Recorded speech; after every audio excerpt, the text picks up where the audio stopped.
Hello guys, bunga ko channel kalau muncul. Voice in Father's Day ani bok lain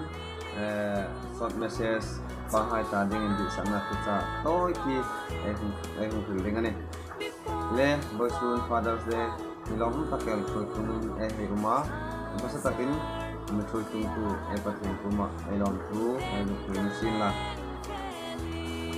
le pahai basuhin input angin control model no sewa kan tadingin inaw hai tadingin asura sadoya dengan harsa tilawin itu token sinnet tun hai in zonga kan lom tak kita ni khang ang ini hangai na hai ta inaw hai ni reng nei ngai nong kan ti basuhin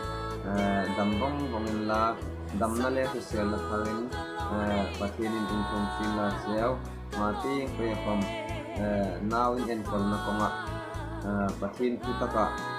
tutan ne ka thalema en kol peding in bisakna lutak kan lan chew ani chun boisuhin panai no hai pam beidong nong ai ka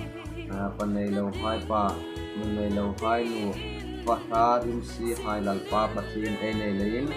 ai bang nei ani chu lein beidong ding ai ni no ani Taklina inhat kateta kemarin ikat naling tim ambil cek nak ane di kezingin boysudin inrengin pahai popo happy Father's Day dan bong dingin jadi saktak sewa ane.